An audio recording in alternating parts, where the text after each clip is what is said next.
আর আছে না নাই? কি বুঝতে অসুবিধা হচ্ছে? এটা আওয়াজ দেবে। আমাদের ইন্ডিয়ান শ্রোতা খুব চালাক, মানে কথা বলতেই চায়, কিন্তু আল্লাহর রহমে বাংলাদেশে গিয়েছি, আসামে গিয়েছি, ত্রিপুরায় গিয়েছি, সবাই বেশ অ্যাক্টিভ। আমরা খুব চালাক, কথা বলতেই চাই। একটু যদি জবাব দেন, একটু আওয়াজ দেন, তাহলে বক্তারও ভালো লাগে। একটু আওয়াজ দেন। আলেমের লাশ যে ফ্রান্সে পৌঁছে গেল, জানার দরকার আছে না নাই? বন্ধুগণ আমার, আলেমের বাড়িতে সংবাদ পৌঁছে যায়, আলেমের লাশ মক্কা থেকে ফ্রান্সে পৌঁছে গেছে। মক্কার মানুষের অবাক হয়ে যায়, কি কারণে একজন বিখ্যাত আলেমের লাশ ফ্রান্সে পৌঁছে যায়। তার বউকে বারবার কোশ্চেন করা হয়েছিল। তার স্ত্রী বলেছিল, আমার স্বামী একজন বিখ্যাত আলেম, আমার স্বামীর লাশ এভাবে কি করে স্থানান্তরিত হয়েছে আমি তো কিছুই বুঝতে পারি না। বারবার তালাশ করে দেখার পর স্ত্রী সেদিন বলেছিল, একটা কারণ আমি পেয়েছি। আমার স্বামীর যখন দেহটা নাপাক হয়ে যেত, স্বামী স্ত্রী সহবাস করার পর দেহ পাক থাকে না, নাপাক হয়ে যায়, ফরজ গোসল প্রয়োজন হয় না? আমার স্বামীর যখন দেহটা নাপাক হয়ে যেত, গোসল যখন তার ফরজ হয়ে যেত, আমার স্বামী ওই সময় বড় অস্বস্তিকর বলে মনে করত। গোসল করতে বিলম্ব করত, আর মনে মনে ভাবত, মনে মনে এই কথা বলতো, খ্রিস্টানদের এই বিধানটা যেন খুব ভালো লাগে, নাপাক হলে তৎক্ষণাৎ গোসল করার কোনো প্রয়োজন নাই। কথা মিলছে? কথা মিলছে? খ্রিস্টানদের কালচার হলো, যখন তোমার দেহটা নাপাক হয়ে যাবে, তৎক্ষণাৎ তোমার দেহ পাক পবিত্র করার কোনো দরকার নাই, একটু ধুয়ে মুছে নিলেই চলবে। কিন্তু ইসলাম বলছে, যখন তোমার দেহটা জুনুবি হালাত হয়ে যাবে, বড় নাপাকি হয়ে যাবে, তখন এমনি করে ওযু করলে হবে না, ফরজ গোসল তোমার জন্য অপরিহার্য হয়ে যাবে। ফরজ গোসল যতক্ষণ পর্যন্ত যদি তুমি না করবে, ততক্ষণ পর্যন্ত তোমার দেহ পাক হবে না। এটাই তো ইসলাম। কিন্তু খ্রিস্টানদের নিয়ম কি? পরে গোসল করলেও হবে, না করলেও চলে, সমস্যা নেই। স্বামী আমার এটা একটু পছন্দ। খ্রিস্টানদের এই সিস্টেমটা বেশ ভালো। ঠান্ডার রাতে যদি শরীরটা নাপাক হয়, কষ্ট আছে না নেই? আচ্ছা, ঈমানদার যারা, যখন বলা হয় আসসালাতু খায়রুম মিনান নাওম, নামাজের প্রতি যার টান আছে, তাকে আর লেপ মুড়ি দিয়ে রাখা যাবে? কিন্তু যার নামাজের প্রতি টান নাই, যতই আসসালাতু খায়রুম মিনান নাওম দুবার কেন 10 বার বললেও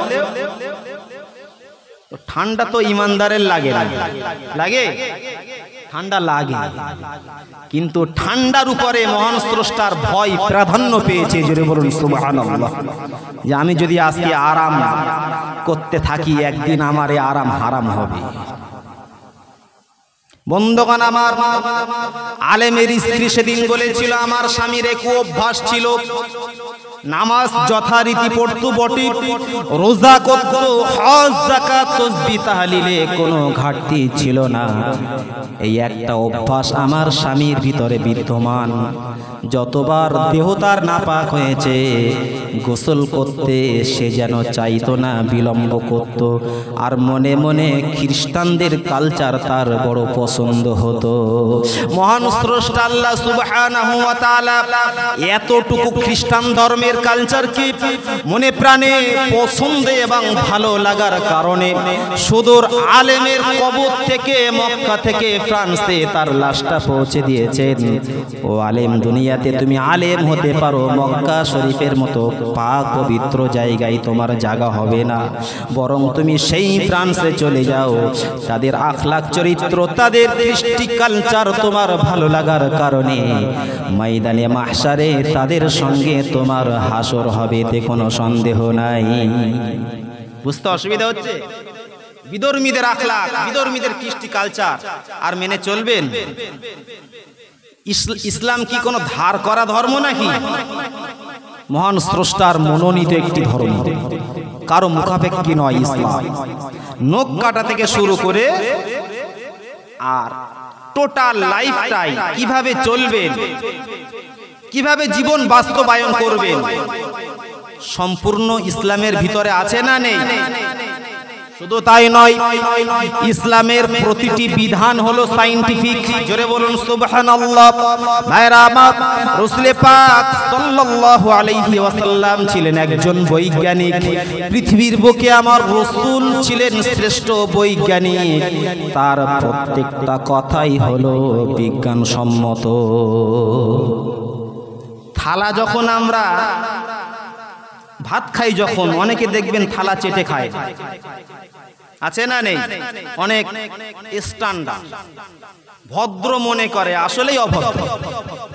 থালা চেটে খেতে তার লজ্জা করে। আচ্ছা, রাসূলের সুন্নাত আঁকড়ে ধরতে কারো যদি লজ্জা করে, সে কিরকম মুসলমান এবার একটু ভেবে বলুন।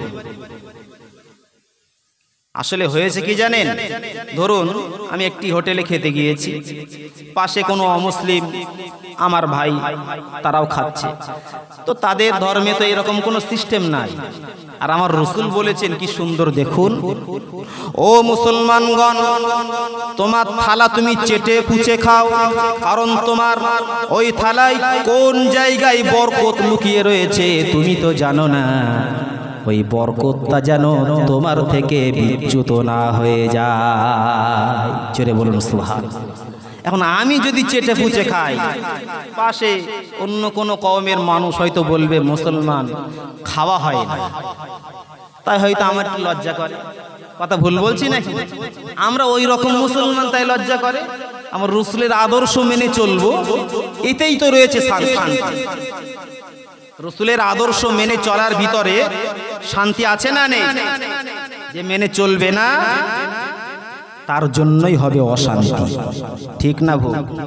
ভাইরা আমার, মনে রাখুন, মহান আল্লাহ সুবহানাহু ওয়া তাআলা কোরআনে কারিমে বলেছেন, ইয়া আইয়ুহাল্লাযীনা আমানু উদখুলু ফিস-সিলমি কাফা।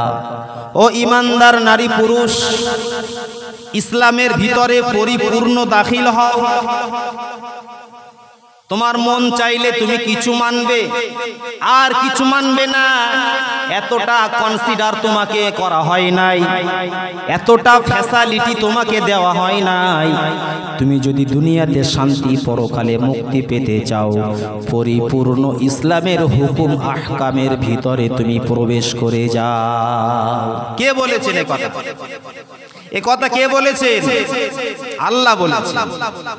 আর ওয়ালা তাত্তাবিউ খুতুওয়াতিশ শাইতান, সাবধান হয়ে যাও, শয়তানের অনুকরণ করো না।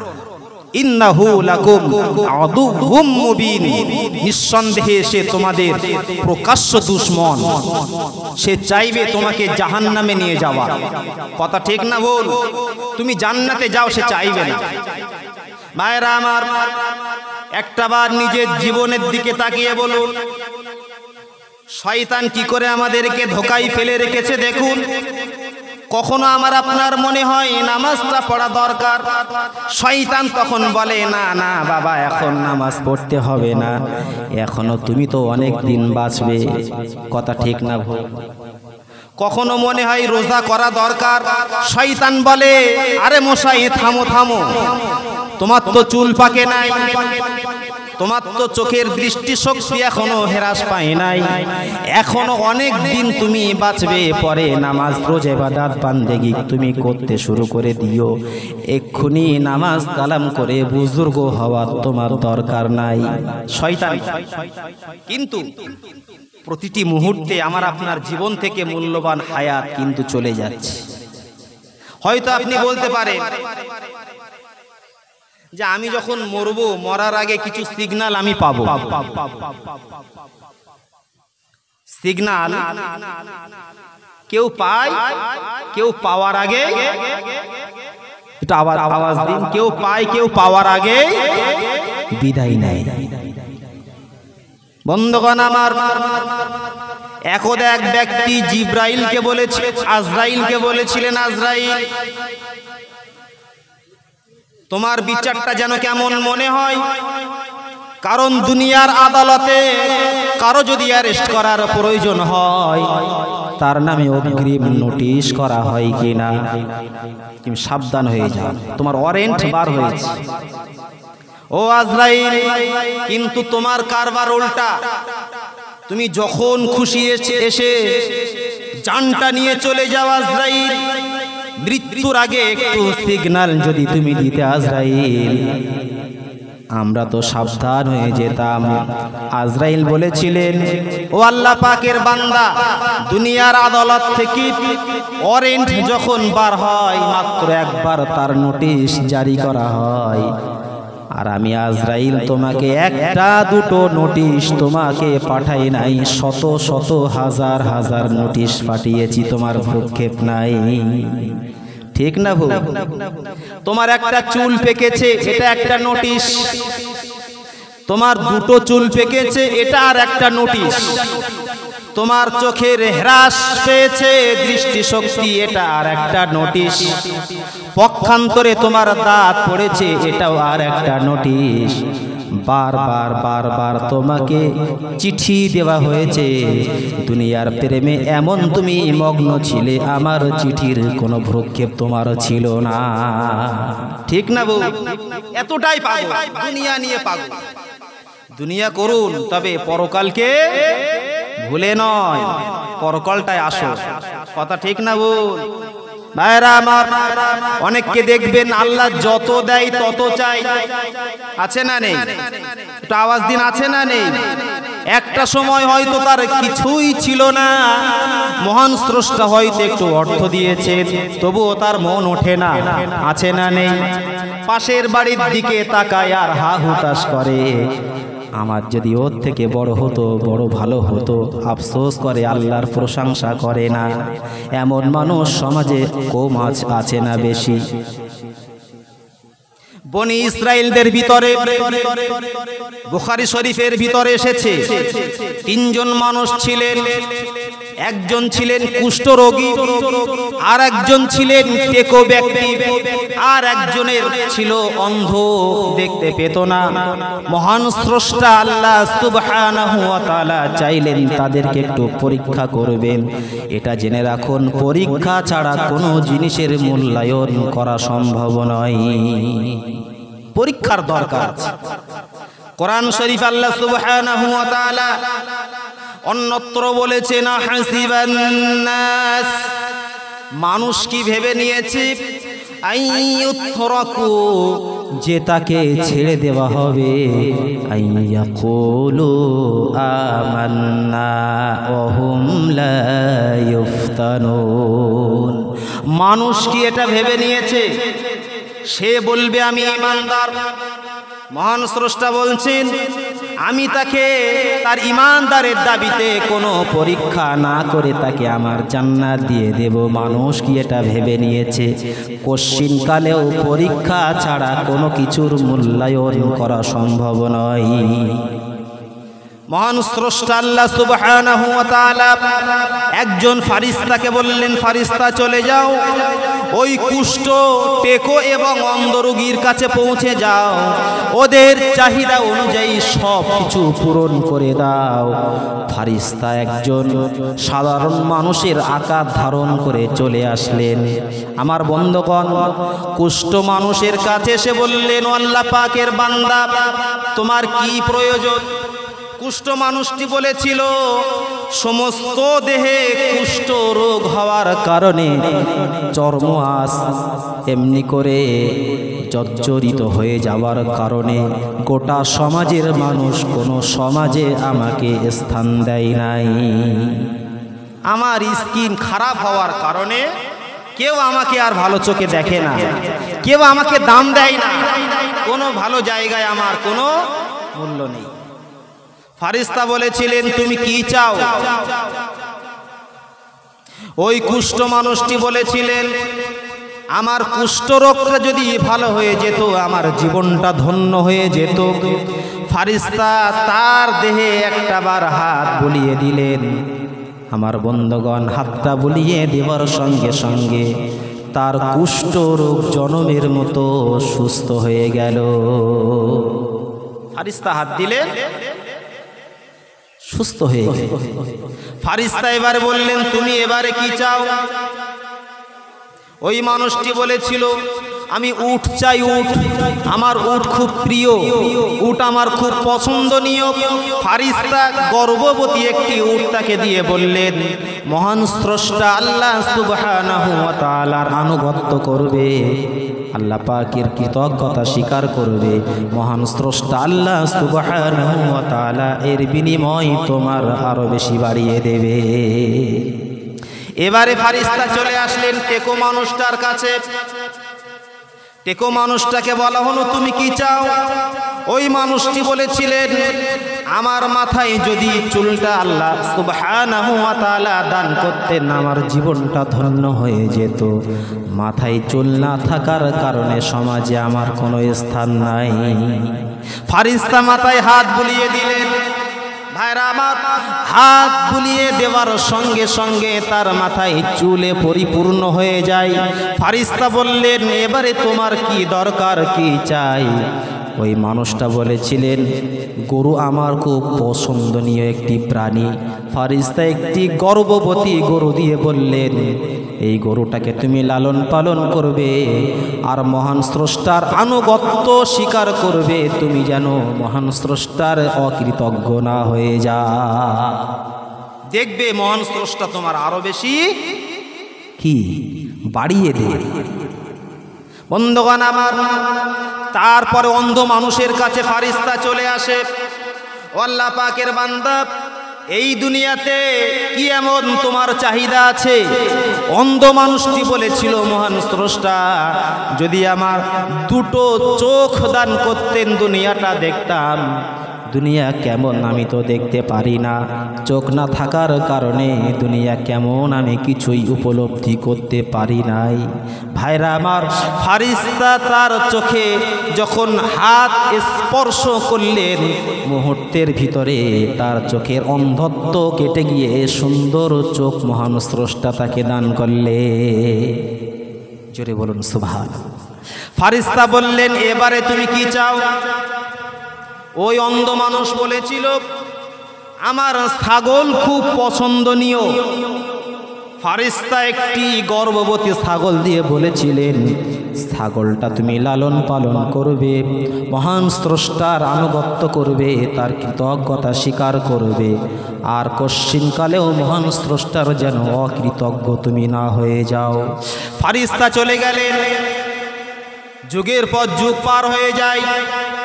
এদিকে উট পরিপূর্ণ হয়ে গেছে, গরু পরিপূর্ণ হয়ে গেছে, ছাগলের পালে গোটা এলাকা সয়লাভ হয়ে গেছে। তারা তিনজন যথেষ্ট অর্থ সম্পদশালী, তারা তিনজন হয়ে গেছে। মহান স্রষ্টা এবারে ফারিস্তাকে বললেন, যাও, চলে যাও ওই তিনজন ব্যক্তির কাছে, এবারেই তো হবে আসল পরীক্ষা। আমরা ভাবছি আমাদের আর পরীক্ষা কি করে হবে? আল্লাহ দেশে এ থাকবে আমার বাপের পৈতৃক সম্পদ, আরে কিচ্ছু আমার আপনার বলে নেই। কি আছে? সব কার দান, সব কার দান। কোথায় পেয়েছেন? আল্লাহ যদি না দিতে, আপনার বাড়ির পাশে একজন ভিখারি রিকশাওয়ালা, তাকে দেখে শিক্ষা নেওয়া উচিত। আর প্রতিটি মুহূর্তে মহান স্রষ্টার কৃতজ্ঞতা স্বীকার করা উচিত। কৃতজ্ঞতা আমরা কিভাবে স্বীকার করব? আলহামদুলিল্লাহ, জবান দিয়ে বলুন আলহামদুলিল্লাহ। খানা আপনি খাওয়া শেষ করেছেন, টেস্ট সুন্দর হয়েছে, বলুন আলহামদুলিল্লাহ। সমস্ত প্রশংসা আল্লাহ পাকের। আপনার দুটো হাত আছে, বলুন আলহামদুলিল্লাহ। সুন্দর দুটো পা দান করেছেন, বলুন আলহামদুলিল্লাহ। আপনার দুটো চোখ আছে, বলুন আলহামদুলিল্লাহ। আপনার কিডনি একটি হলে আপনি বাঁচতে পারেন। মহান স্রষ্টা নিজের দয়ায় বান্দার দিকে তাকিয়ে নিজের ইচ্ছায় দুটো কিডনি আমার আপনার দান করে দিয়েছে, বলুন আলহামদুলিল্লাহ। আল্লাহ রাব্বুল আলামিন কোরআনে কারিমে বলেন, লা ইন শাকারতুম লাযীদান্নাকুম ওয়া লাইন কাফারতুম ইন্না আযাবি লাশাদীদ। লাইন শাকারতুম, যদি তোমরা আমার কৃতজ্ঞতা স্বীকার করো, লাযীদান্নাকুম, তাহলে তোমাদের প্রতি আমার দেওয়া নিয়ামত আমি বৃদ্ধি করে দেব। জোরে বলুন সুবহানাল্লাহ। ওয়ালা ইন কাফারতুম, আর তোমার প্রতি এত নিয়ামত দেওয়ার পরে যদি তুমি অকৃতজ্ঞ হয়ে যাও, ইন্না আযাবি লাশাদীদ, বান্দারে এটা তুমি মনে রেখো, আমার আযাব অত্যন্ত ভয়ঙ্কর। আমার খাবে, আমার নিয়ামত ভোগ করবে, আর আমার কৃতজ্ঞতা স্বীকার না করে শয়তানের আনুগত্য করবে, তুমি জেনে রেখো আমার শাস্তি অত্যন্ত ভয়ঙ্কর। আল্লাহ পাকের কি বাচন ভঙ্গি, কতই না চমৎকার, যে যদি তুমি অকৃতজ্ঞ হও তাহলে বুঝবে চাচি বেলা হলে, বেলা হোক তখন বুঝতে পারবে। বন্ধুগণ আমার, মহান স্রষ্টা আল্লাহ সুবহানাহু ওয়া তাআলা বনি ইসরাইলদের এই তিনজন ব্যক্তির কাছে ফারিস্তাকে পাঠিয়ে বললেন, যাও জনমের মতো তাদের থেকে একটু পরীক্ষা করে এসো। ফারিস্তা আসলেন, তবে একজন মানুষের আকার ধারণ করে আসলেন, গরিব মানুষের মতো, মুসাফিরের মতো। মুসাফির হালাতে এসে বললেন টেকো ব্যক্তির কাছে এসে, ও ভাই, তখন তার টেকো নেই, তখন টেকো তো না, তার আপনার গরু আর গরু, বিশাল বড় বিল্ডিং সে ফেলেছে, সমাজের একজন প্রভাবশালী ব্যক্তি। পূর্বের যে অবস্থা ছিল ওসব কথা তার আর খেয়াল নেই। মানুষের যখন ভালো দিন আসে তখন সেই পূর্বের অবস্থা অনেকেই ভুলে যায়, যায় না, এটা কোনো ইমানদারের পরিচয় নয়। বন্ধুগণ আমার, ফারিস্তা এসে বললেন, ও আল্লাহ পাকের বান্দা, তোমার তো মহান স্রষ্টা শত শত গরু দান করেছেন, এত বিশাল সম্পত্তির মালিক মহান স্রষ্টা তোমাকে বানিয়েছেন, যে দয়াময় তোমাকে এত সম্পদ দিয়েছেন, সেই মহান স্রষ্টার নামে একটা গরু তুমি আমাকে দান করে দাও। আমি তো মুসাফির মানুষ, সফরে এসে আমার সব কিছু শেষ হয়ে গেছে, একটা গরু যদি আমাকে দান করা হয়, তোমার এই অজস্র গরুর ভিতরে বোঝা যাবে না, তোমার কোনো ঘাটতি হবে না। ওই টেকো মানুষটি বলেছিল, আমার গরু রয়েছে, তাতে তোমার কি হয়েছে? আমার রয়েছে, তোমার এত হিংসা কেন? কারোর ভালো বুঝি দেখতে পারো না? ফারিস্তা বলেছিলেন, যে স্রষ্টা এত নিয়ামত তোমাকে দিয়েছেন, সেই স্রষ্টার নামে একটা গরু দান করুন। ওই ব্যক্তি বলেছিল, কোন স্রষ্টা দিয়েছেন? বরং এই যাবতীয় সম্পদ আমার 14 পুরুষের থেকে। জোরে বলুন নাউযুবিল্লাহ। সে অস্বীকার করে। ফারিস্তা বলেছিল, তোমার কি একটা সময় দুর্দিন ছিল না? বান্দা তবু অস্বীকার করে। ফারিস্তা বলেছিল, মহান স্রষ্টা আল্লাহ সুবহানাহু ওয়া তাআলা, তোমার বান্দা যদি মিথ্যা কথা বলে, পূর্বে যেমন ছিল তেমন তার তুমি ঘটিয়ে দাও। মুহূর্তের ভিতরে কোথাকার চুল কোথায় উড়ে গেল, কোথাকার সম্পদ কোথায় তলিয়ে গেল, আর কোথাকার গরু কোথায় উড়ে গেল, তার কোনো হদিস ওই বান্দার বলতে পারল না। আমার বন্ধুগণ, ফারিস্তা এবার চলে আসে অন্ধ মানুষের কাছে, ফারিস্তা এবারে চলে আসে কুষ্ঠ ব্যক্তির কাছে। ও আল্লাহ পাকের বান্দা, আমাকে একটা উট দেওয়া হোক। মহান স্রষ্টা তোমাকে অনেক উট দান করেছেন, বিশাল অর্থ সম্পদ দান করেছেন, একটা উট যদি আমাকে দেওয়া হয়, আমি যে মুস্তাফির, আমার বড় উপকার হয়। যে স্রষ্টা তোমার এত নিয়ামত দিয়েছেন, সেই স্রষ্টার নামে একটা উট কি হবে? একই কথা, স্রষ্টা দিয়েছেন, কিন্তু আমার বাপদাদা 14 পুরুষের রেখে যাওয়া। জোরে বলুন নাউযুবিল্লাহ। সে অস্বীকার করলো, পূর্বের অবস্থা সে মানতে চাইল না। ফারিস্তা বললেন, একটা সময় তোমার কি দেহে কুষ্ঠ রোগ ছিল না? বান্দা অস্বীকার করে তবুও। আমার বন্ধুগণ, ফারিস্তা বলেছিলেন, মহান স্রষ্টা আল্লাহ সুবহানাহু ওয়া তাআলা, তোমার বান্দা যদি মিথ্যা কথা বলে, পূর্বে যেমন ছিল তেমন তার নসিবে ঘটিয়ে দাও। মুহূর্তের ভিতরে দেখা গেল কোথাকার উঠ কোথায় চলে গেল, কোথাকার সম্পদ কোথায় উড়ে গেল। আমার ভাইরা, বান্দার এবারে হুঁশ আসছে ছিল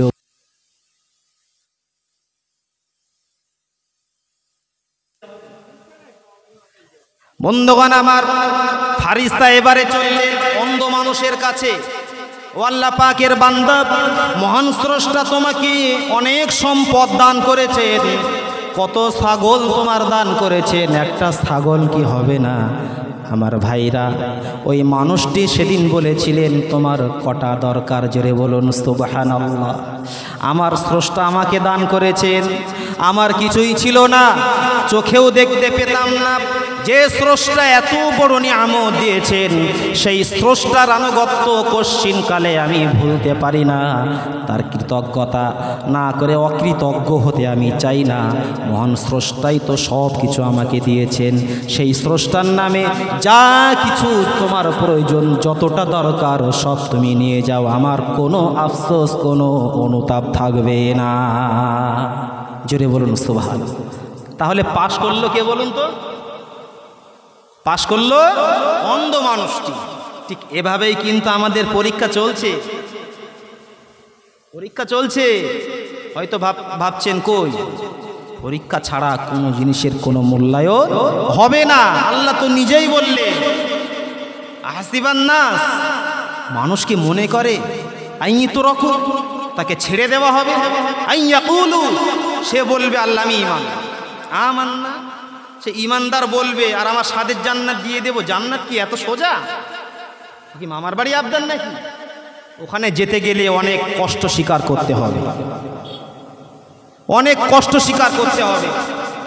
দুনিয়াতে একজন ঈমানদার চলবে ঠিক একজন জেলখানার ভিতরে একজন কয়েদি, একজন বন্দি যেভাবে জীবন যাপন করে। কথা ঠিক না ভুল? একজন ঈমানদার ইচ্ছা মতো জীবন যাপন দুনিয়াতে করতে পারে না। বিশ্বনবী বলেছেন, আদ-দুনিয়া সিজনুল মুমিনি ওয়া জান্নাতুল লিল কাফির। দুনিয়া হলো জান্নাত, এই দুনিয়া হলো ঈমানদারদের জন্য জেলখানার সমতুল্য, আর কাফেরদের জন্য এই দুনিয়া হলো জান্নাতের সমতুল্য। তারা যা খুশি করতে পারে, তবে তাদের কি হিসাব হবে না? সব হিসাব হবে, হিসাব ছাড়া কারো ছাড়া হবে না। ভাইরা আমার, এই দুনিয়াতে একজন ঈমানদার বান্দা বান্দি ইচ্ছা মতো জীবন যাপন করতে পারে না। একটা বর্ডার আছে, বাংলাদেশের বর্ডার দেখেছেন? প্রত্যেক দেশের একটা বর্ডার আছে না নেই?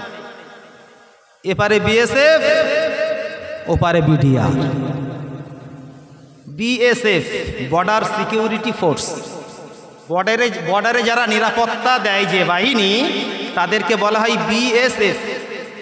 যা বর্ডার ক্রস করে একটু যাবেন তো দেখি, বিএসএফ এর সামনে দিয়ে মার আছে না নেই? ঠিক ইসলামের একটা বর্ডার আছে। সুদ খাওয়া যাবে না, মিথ্যা কথা বলা যাবে না, গান বাজনা শোনা যাবে না, অশ্লীল কোনো পিকচার দেখা যাবে না, বেপরদাই চলা যাবে না, জমির আল ঠেলা যাবে না, পরের হক ফাঁকি দেওয়া যাবে না, ইচ্ছা মতো জীবনযাপন বান্দা বান্দি করতে পারে না। ইসলামের সুনির্দিষ্ট একটা বর্ডার আছে। এই বর্ডার যদি কেউ মাতব্বরি করে এই বর্ডার ক্রস করে, দুনিয়ার বিএসএফ মারবে না, আল্লাহ পাকের ফারিস্তারা চাপ খাবে। ঠিক না ভুল? দুনিয়ার বিএসএফ মারবে না। দুনিয়ার বিএসএফ গুলি করলে হয়তো হসপিটালে ভর্তি করলে হয়তো সে বেঁচে যাবে, কিন্তু আল্লাহ পাকের ফারিস্তা এমন চাপকাবে। কোরআনে কারিমে মহান স্রষ্টা বললেন, লা ইয়ামুতু ফিহা ওয়ালা ইয়াহইয়া। আহা, জাহান্নামে যারা যাবে তারা সেখানে মরবেও না, আবার সেখানে তারা বাঁচবেও না। তার মানে কি? সেখানে তারা এভাবে বাঁচবে, সে বাঁচার কোনো দাম নাই। আবার এমন শাস্তি দেওয়া হবে, সেই শাস্তির কারণে তারাও যে মরবে সেটাও নয়। কি সুন্দর আল্লাহ পাকের কথা। ফিরে আসুন, জীবনটার মূল্যায়ন করুন। প্রতিটি মুহূর্তে আমার আপনার জীবন ক্ষয় হচ্ছে, একজন বরফ বিক্রেতা, যেমন তার বরফ টপ টপ টপ টপ করে ক্ষয় হয়ে যায়। বন্ধুগণ আমার আপনার মূল্যবান নির্ধারণ যে সময়টুকু ছিল, বরফের ফোঁটার মতো প্রতিটি শ্বাস প্রশ্বাসে একটার পরে একটা মুহূর্ত হারিয়ে যাচ্ছে। কথা ভুল বলছি নাকি? আচ্ছা একটাবার বলুন তো, যাদের যৌবন চলে গেছে আর কোটি টাকা খরচ করেও ফিরে আসবে? আসবে? আসবে না। যে সময় আমি আপনি পার করে ফেলেছি, কিয়ামত পর্যন্ত যদি হায়াত দেওয়া হয়, ওই সময়ে আমি আপনি কি আর ফিরে যেতে পারবো? প্রতিটি মুহূর্তে কবরের দিকে হচ্ছে আমাদের এমনি করে গমন। আমাদের ডেস্টিনেশন হচ্ছে কবর। কথা ঠিক না ভুল বলুন? অন্ধকার কবরে আমার আপনার পাশে থাকবে কেবল আমার আপনার সৎ আমল। সৎ আমল, সেই আমল আজ করার দিক দিয়ে মানুষ খুব পিছিয়ে। যখন নামাজ আজান হয় দেখবেন কিছু ছেলে তারা আজান শুনে পালিয়ে চলে যায়। কথা ঠিক না বল? আচ্ছা আজান শুনে পালায় তো শয়তান। আওয়াজ দিন, আজান শুনে কে পালায়? শয়তান পালায়। আমাদের ওইদিকে দেখি এক শ্রেণীর যুবক ওই যত সময় জেগে থাকে তত সময় শুধু মোবাইল আর মোবাইল। যেই আজান হচ্ছে হাইয়া আলাস সালাহ, নামাজের জন্য এসো, হাইয়া আলাল ফালাহ, সফলতার জন্য এসো। কারণ নামাজ পড়েই মানুষ সফল হতে পারে। যত ধনী আপনি হন না কেন, যদি নামাজ আপনার ভিতরে না থাকে, সফলতার কোনো প্রশ্নই আসে না। কিসের সফলতা? আপনি ব্যর্থ ব্যর্থ ব্যর্থ। আপনার নামাজ নেই তো কিসের সফল? বন্ধুগণ আমার মনে রাখুন, আল্লাহ রাব্বুল আলামিন বললেন প্রতিটি মুহূর্তে বান্দা বান্দির মহান স্রষ্টার কৃতজ্ঞতা স্বীকার করা দরকার। যে কৃতজ্ঞতা স্বীকার করবেন, মহান স্রষ্টা তার প্রতি তার দেওয়া নিয়ামত বৃদ্ধি করে দেবেন। একদা মুসা নবী তুর পর্বতে যাচ্ছিলেন, প্রতিমধ্যে একজন মানুষের সঙ্গে দেখা হয়ে যায়। ওই মানুষটি মুসা নবীকে বলেছিলেন, আল্লাহ পাকের বান্দা কোথায় চললেন? মুসা নবী বললেন, তুর পর্বতে যাই, মহান স্রষ্টার সঙ্গে কথা হবে। একমাত্র মুসা নবী আল্লাহর সঙ্গে কথা বলতেন, তাই তো তার নাম হলো মুসা কি কালিমুল্লাহ। শোনেননি আপনারা? কালিমুল্লাহ মানে আল্লাহর সঙ্গে যে কথোপকথন করে। তুর পর্বতে যেতেন, মহান স্রষ্টার সঙ্গে কথা হতো। আল্লাহ পাকের বান্দা বলছেন, মুসা কোথায় চলেছেন? মুসা নবী বললেন, তুর পর্বতে যাই, মহান স্রষ্টার সঙ্গে কথা হবে। ওই বান্দা বলেছিলেন, ও মুসা, মহান স্রষ্টা আমার যে সম্পদ দিয়েছে, সেই সম্পদ দেখভাল করতে করতে আমি স্রষ্টার ইবাদত ভালো করে করতে পারি না। কি কাজ করলে আমার সম্পদ কমে যাবে? মুসা, মহান স্রষ্টার কাছ থেকে তুমি একটু শুনে এসে বলো। কেমন মানুষ দুনিয়াতে আছে যে সম্পদ কি করলে কমে যাবে, তুমি আল্লাহর থেকে শুনে আমাকে একটু বলো। আমরা চাই কি করে সম্পদ বাড়বে। কি বুঝতে অসুবিধা হচ্ছে? ও বেচারা বলছে কি করে আমার সম্পদ একটু কমবে, তুমি একটু জেনে বলো। ঠিক আছে। কিছু দূরে যাবার পর একজন মহিলার সঙ্গে দেখা হয়ে যায়। মহিলা বললেন, ও আল্লাহ পাকের বান্দা, আপনি কোথায় চলেছেন? মুসা নবী বললেন, তুর পর্বতে যাচ্ছি, মহান স্রষ্টার সঙ্গে কথা হবে। ওই আল্লাহ পাকের বান্দি বলেছিলেন, মুসা, আমি এত খাটাখাটনি করি, এই ছোট্ট কুঠির থেকে একটা বড় বিল্ডিং আমি তো বানাতে পারি নাই। আমার অভাব তো জীবনেও যায় না। ছোট্ট এই কুঠির ছাড়া আমার যে আর কিছু নাই। কি করলে আমার একটু সম্পদ বৃদ্ধি পাবে, আমি একটু বিল্ডিং বালাখানা নির্মাণ করতে পারবো? ও মুসা, আল্লাহ থেকে একটু শুনে এসে আমাকে বলো। আর কিছু দূরে যাবার পর একজন মানুষের সঙ্গে দেখা হয়ে যায়। আহারে, মানুষটার হাত নাই, পা নাই, তার দেহে তেমন পর্যাপ্ত পরিমাণে গোস্ত নাই, চোখগুলো গর্তের ভিতরে ঢুকে গেছে, হাড়ের সঙ্গে চামড়া তার লেগে আছে, মুসা নবীকে বললেন, মুসা আপনি কোথায় চলেছেন? মুসা নবী বললেন, আল্লাহর সঙ্গে কথোপকথন করতে আমি যাচ্ছি। ওই ব্যক্তি সেদিন বলেছিলেন, ও মুসা, আমি তোমার কাছে এতটুকু জানতে চাই, আল্লাহর সঙ্গে যখন কথা হবে তখন তুমি একটু বলবে, আমার মতো নাদানকে মহান স্রষ্টা কি কারণে সৃষ্টি করেছে? আমার তো হাত নাই, আমার যে পা নাই, আমার তো কিছুই নাই, নিঃস্ব, হাঁটতে পারি না, চলতে পারি না, আমার মতো দুর্বল অসহায়, আমার দিয়ে কি এমন কাজ হবে? কি কারণে মহান স্রষ্টা আমার মতো একজন নাদানকে সৃষ্টি করেছেন? দয়াময় স্রষ্টা যদি একটু বলে দেন আমার বড় ভালো লাগবে। আমি তো মনে করি আমার কোনো দাম নেই, আমি তো বেকার, কি কারণে আমার বানিয়েছি? যখন আল্লাহর সঙ্গে কথা হবে একটু আল্লাহকে বলবে। মুসা নবী আল্লাহর সঙ্গে কথোপকথন করলেন। এক পর্যায়ে মুসা নবী যখন বললেন, ওগো আল্লাহ সুবহানাহু ওয়া তাআলা, তোমার এক বান্দা জানতে চেয়েছেন কি কাজ করলে তার সম্পদ কমে যাবে।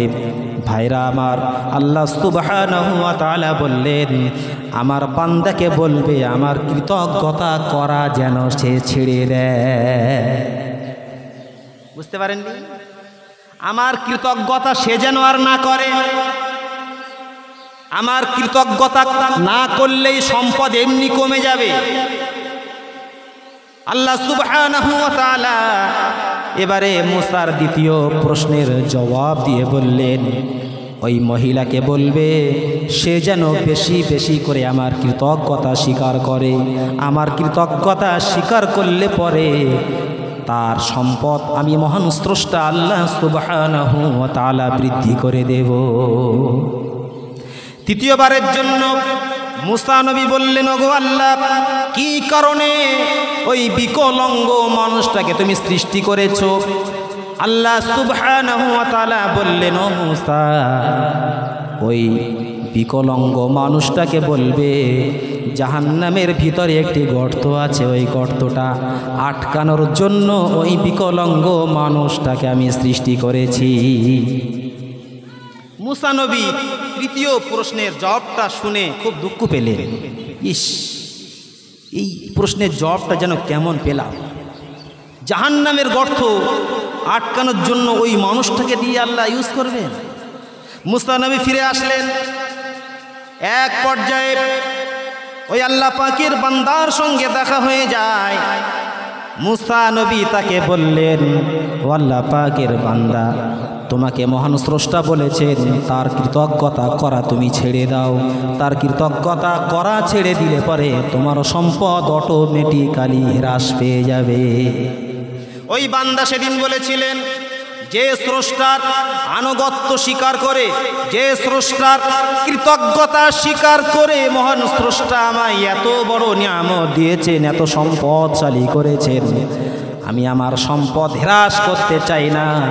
অর্থাৎ আমার জবান সেই স্রষ্টার কাজে না লাগিয়ে আমি আমার জবানকে বসিয়ে রাখতে পারবো না। আমি কৃতজ্ঞতা করা স্বীকার এমনি বাদ দিতে পারবো না।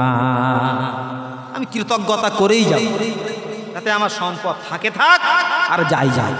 যে স্রষ্টার কৃতজ্ঞতার ভিতরে এত শান্তি, এত মজা, সেই স্রষ্টার কৃতজ্ঞতা না স্বীকার করে আমি আমার সম্পদ কমাতেও চাই না, বাড়াতেও চাই না। এ কাজ আমি বাদ দিতে পারবো না। জোরে বলুন সুবহানাল্লাহ। দ্বিতীয় ব্যক্তি মহিলার সঙ্গে দেখা হয়ে যায়। মহিলা সেদিন বলেছিলেন, মুসা, মহান স্রষ্টা আমার জন্য কি বলে দিয়েছেন? মুসা নবী সেদিন বলেছিলেন, আল্লাহ সুবহানাহু ওয়া তাআলা তোমার জন্য সুন্দর একটি রাস্তা দেখিয়ে দিয়েছেন। দয়াময় তোমাকে বলেছেন তুমি বেশি বেশি মহান স্রষ্টার আনুগত্য করো।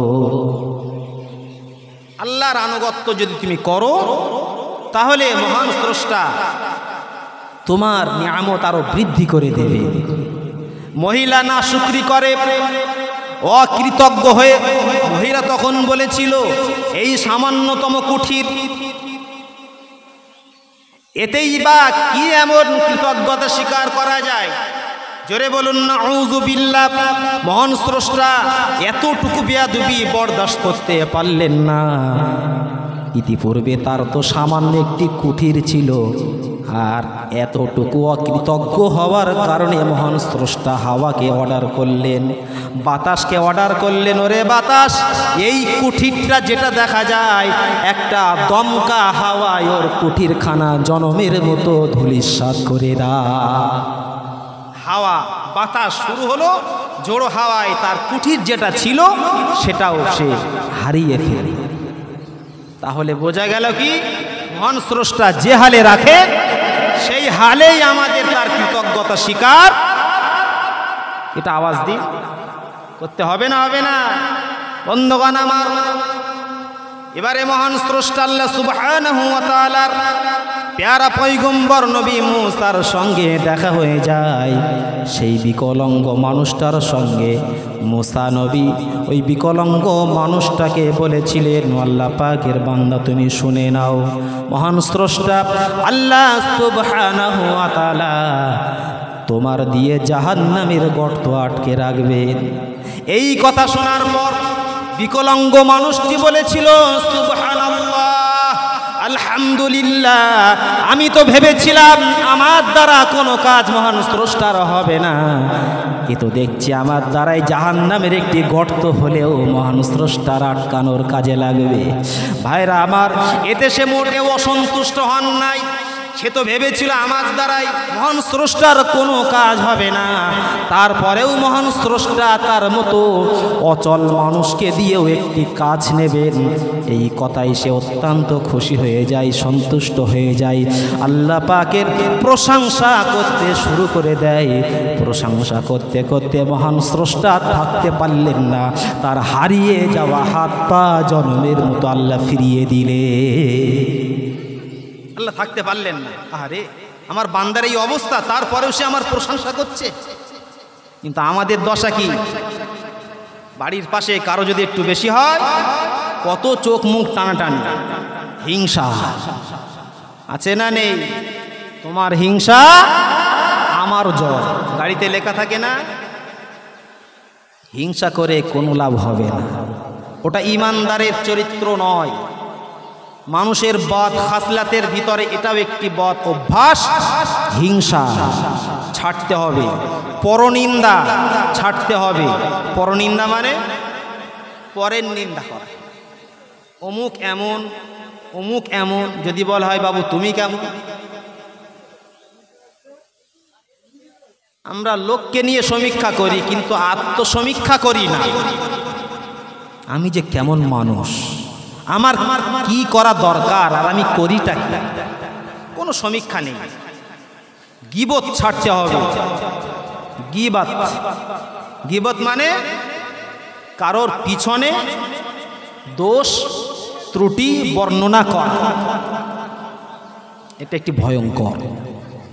এই গীবতে গোটা মুসলিম সমাজ আজ জর্জরিত। বন্ধুগণ আমার, সাহাবারা বলেছিলেন, ইয়া রাসূলুল্লাহ, গীবত কারে বলে? রাসূল বললেন, তোমার ভাইয়ের অনুপস্থিতিতে তার দোষ ত্রুটি বর্ণনা করাকেই গীবত বলা হয়। সাহাবারা বললেন, হুজুর, এই দোষ ত্রুটি যদি তার মধ্যে থাকে? রাসূল বললেন, ওটাই তো গীবত। আর এই দোষ ত্রুটি যদি তার ভিতরে না থাকে, ওটাই তো তুহমা, ওটা অপবাদ, ওটা আরো ভয়ঙ্কর। অর্থাৎ একজন মানুষ চোর হোক, ডাকাত হোক, ব্যভিচারী হোক, সুদখোর হোক, আর মদ্যপায়ী হোক, আর বেনামাজি হোক, আর মৃত্যুক হোক, যেই হোক না কেন, তার পশ্চাতে তার দোষ ত্রুটি অন্য কোনো মানুষের সঙ্গে বলা যাবে না। বুঝতে অসুবিধা হচ্ছে? আপনি বলার কে, আমি আপনি বলার কে? অন্যায় করেছে, সাজা দেওয়ার জন্য একজন আছেন না নেই? যার পশ্চাতে দোষ ত্রুটি বর্ণনা করা হয়, ভাইরা আমার, কিয়ামতের দিন মুসিবতের সময় দেখতে পাবেন তার দোষ ত্রুটি মহান স্রষ্টা আপনার ঘাড়ে চাপিয়ে দেবেন। তখন যাবেন কোথায়? সাবধান হয়ে যান, সাবধান হয়ে যান। নামাজ কালাম ইবাদত বান্দেগি সাধ্যমতো করুন। হিংসা ছাড়ুন, পরনিন্দা ছাড়ুন, গীবত ছাড়ুন, চগলখুরি ছাড়ুন। একজনের কাছে গিয়ে একরকম, আরেকজনের কাছে গিয়ে আর এক রকম, এভাবে একে অপরে ঝগড়া বাঁধিয়ে দেওয়ার প্রচেষ্টা। এমন মানুষ সমাজে আছে না নেই? আছে না নেই?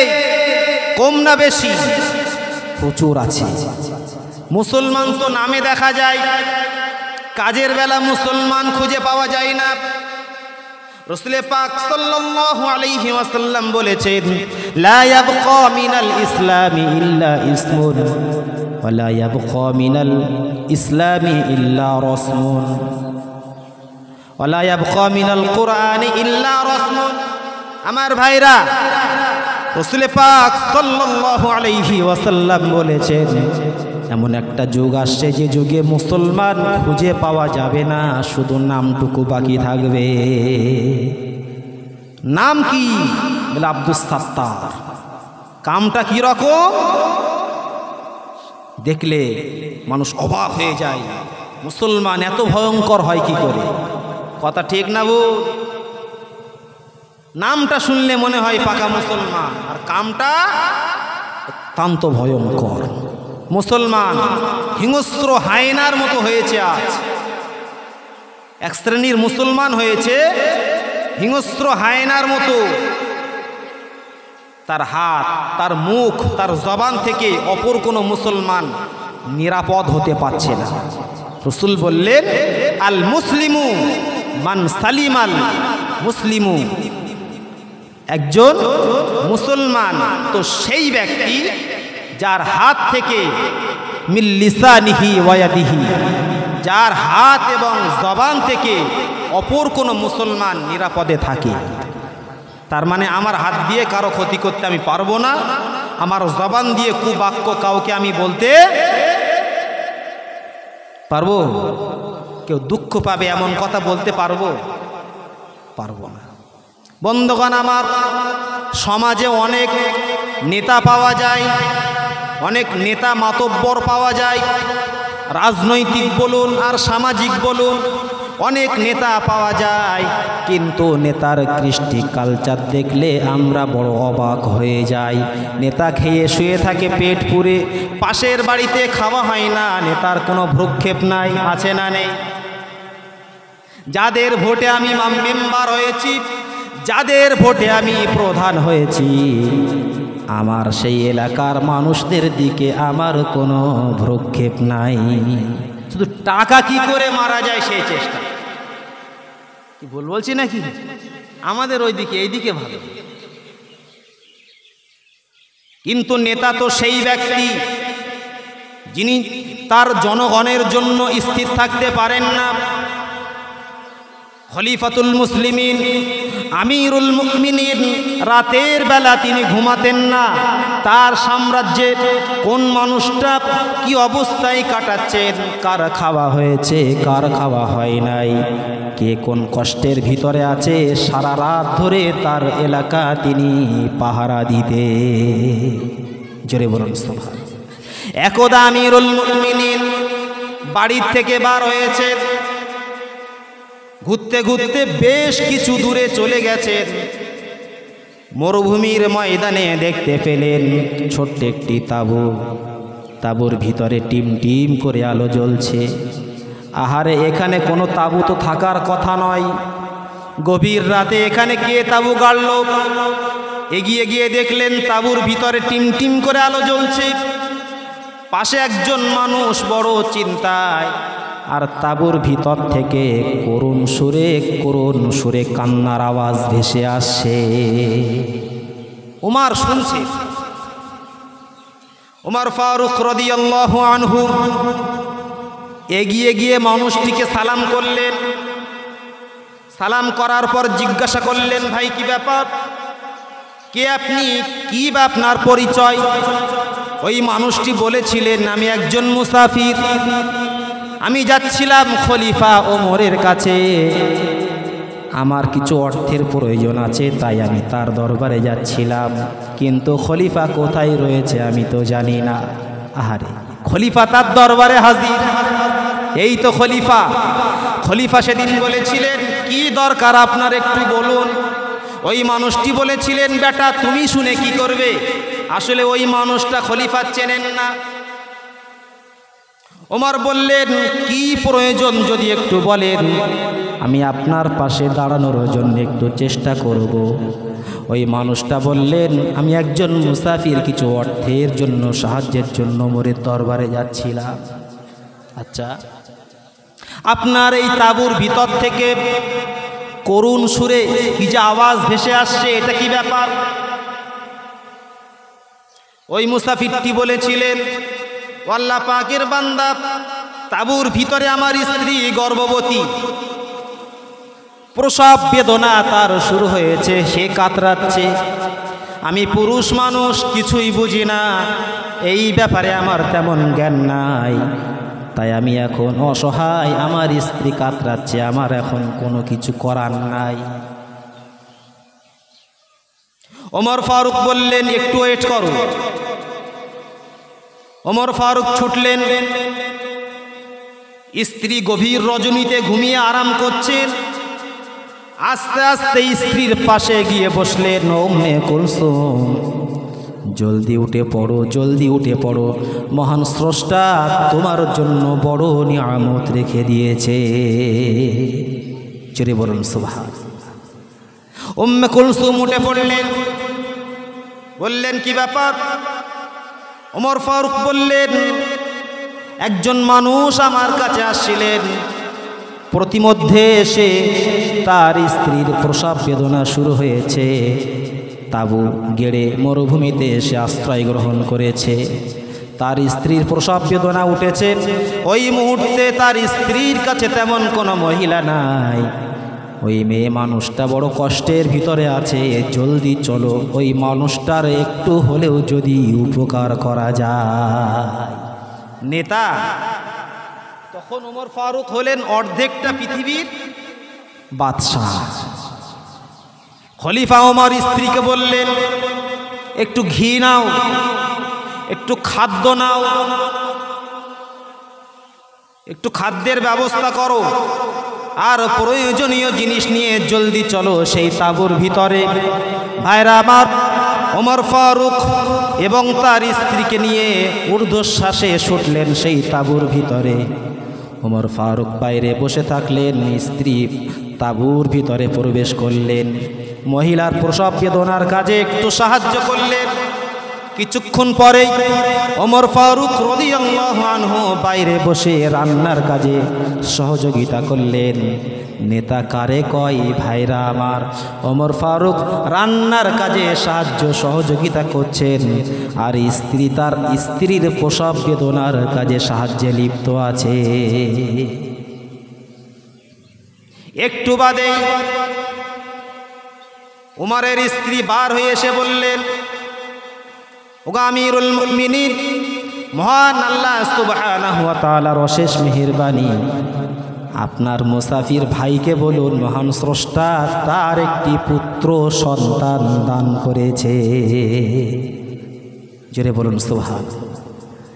স্ত্রী যখন বললেন, ওগো আমিরুল মুমিনিন, এ কথা শোনার পর মুসাফির চমকে উঠলেন। কি ব্যাপার? আমি তো ভেবেছিলাম ইনি একজন সাধারণ মানুষ, আমার ভাবা ভুল হয়েছিল, ইনি যে আমিরুল মুমিনিন। ভাইরা আমার, ওমর ফারুক বললেন, এটা আমার কর্তব্য, এটা আমার দায়িত্ব, আমার রাজত্বে কোনো মানুষ না খেয়ে মারা যাবে, কোনো মানুষ কষ্ট পাবে, মহান স্রষ্টার শাহী দরবারে ওমর সেদিন জবাবদিহি করতে পারবে না। নেতা কারে বলে? আজকে আমাদের দেশের নেতাগুলো যদি এমন চরিত্রের হতেন তাহলে কতই না সুন্দর হতো। নেতা দেখবেন রক্ত চুষে খাচ্ছে। রাগ করছেন নাকি? রাগ করছেন? যারে দিয়েছি ভোট, ভোট নেওয়ার পরে কিছু নেতা, আপনাদের এখানে নেতা ভালো, কিছু কিছু নেতা দেখি জনগণের রক্ত চষে। তার তো উচিত ছিল এটাই, যারা আমাকে ভোট দিয়ে এই জায়গায় আসতে সাহায্য করেছে, সুখে দুঃখে বিপদে মুসিবতে তাদের পাশে দাঁড়ানো দরকার। ঠিক না ভুল? দাঁড়াই না। ভাইরা আমার, মনে রাখুন, মহান স্রষ্টা আল্লাহ সুবহানাহু ওয়া তাআলা আমাদেরকে পৃথিবীর ভিতরে শ্রেষ্ঠ জাতি করে দুনিয়াতে প্রেরণ করেছেন। আল্লাহ রাব্বুল আলামিন বললেন, কুনতুম খায়রা উম্মাতিন উখরিজাত লিন-নাস, তোমরাই তো হলে শ্রেষ্ঠতম জাতি।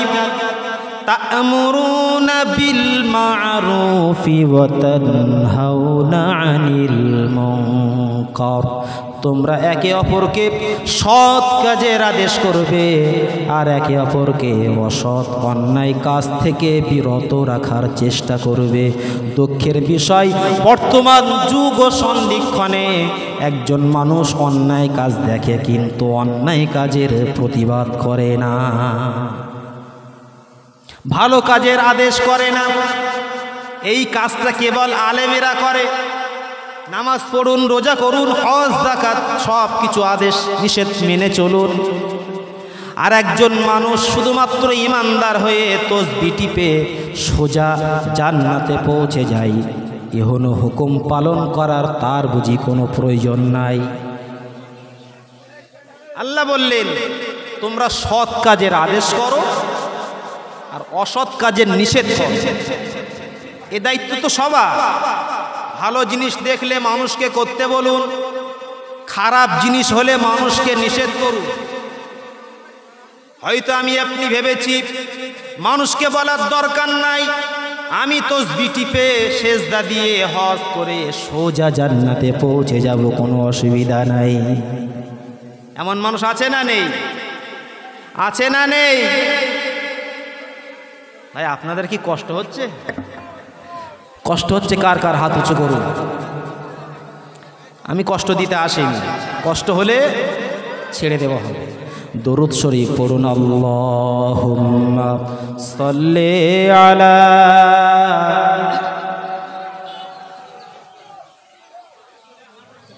ওয়া আলা আলি সাইয়্যিদিনা। ভাই, রাস্তায় যারা আওয়াজ করছেন আমি অনুরোধ করছি একটু আস্তে, একটু আস্তে আওয়াজ করুন প্লিজ, একটু আস্তে। মোহাব্বত করে দরুদ পড়ুন। আল্লাহুম্মা সাল্লি আলা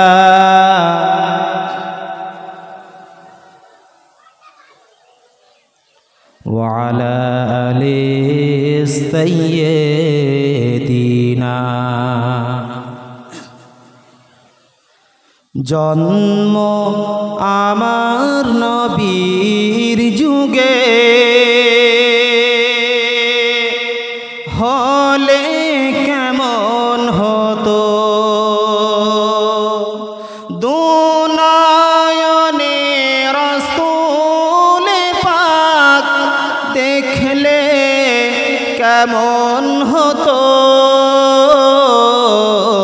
জন্ম আমার নবীর যুগে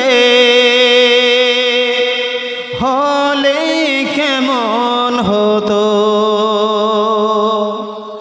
আসতো ভেসে হযরতে বেলালের মধুর আযান, যে আযানে ছিল এমন প্রেম মুগ্ধ রহমান, দয়ার নবীর পিছে নামাজ পড়লে কেমন হতো। জন্ম আমার নবীর যুগে হলে কেমন হতো। দিনই কত আলোচনায় থাকতাম আমি অধম,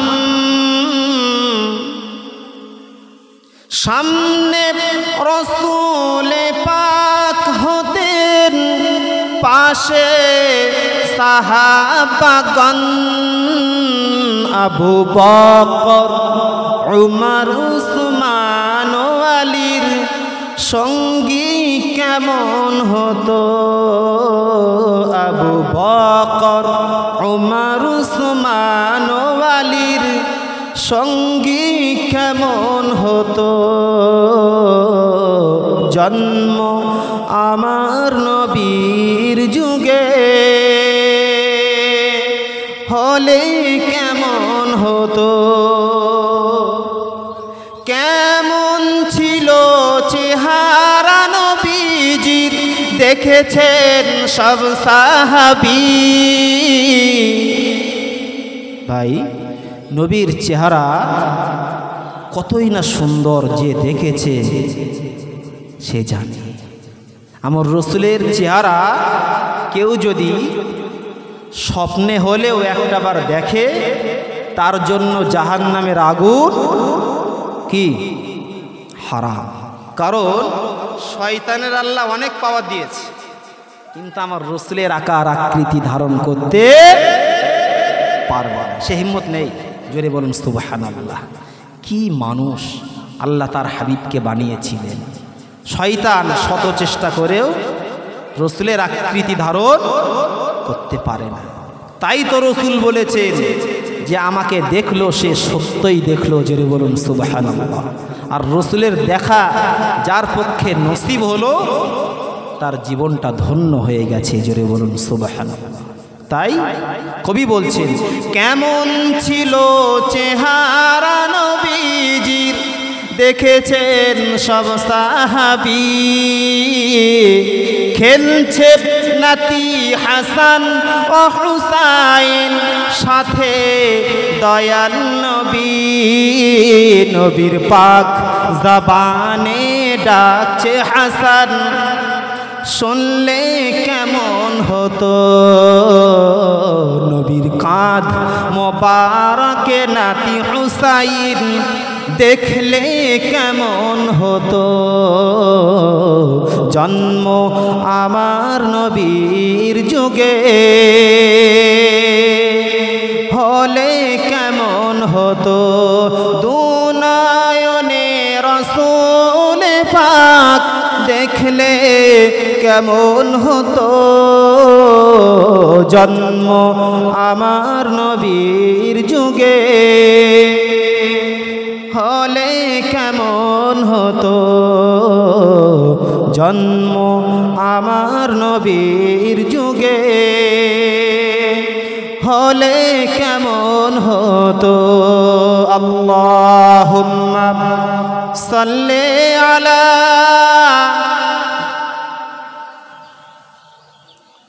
ওয়া আলা আলি সাইয়্যিদিনা। ভাই বন্ধুগণ, সকলে বলি সাল্লাল্লাহু আলাইহি ওয়াসাল্লাম। রসুলের নাম যখন আমরা শুনব, আমাদের আর একটা মস্ত বড় রোগ হলো রসুলের নাম শুনে দরুদ না পড়া। ভাই, আমার কথা কি রাগ করছেন কেউ? এগুলো আমাদের রোগ, স্বীকার করতে হবে। রসুলের নাম শুনলাম, দরুদ পড়লাম না। আচ্ছা, রসুলের নাম শুনে কেউ যদি দরুদ না পড়ে, ক্ষতিকার আর লাভকার? লাভ আর ক্ষতি আমরা খুব ভালো বুঝি। রসুলের নাম শুনে যদি দরুদ না পড়ি, আমাদের কোনো লাভ আছে? ক্ষতি ছাড়া কোনো লাভ নেই, ক্ষতি ছাড়া। রসুলের প্রতি যদি আমরা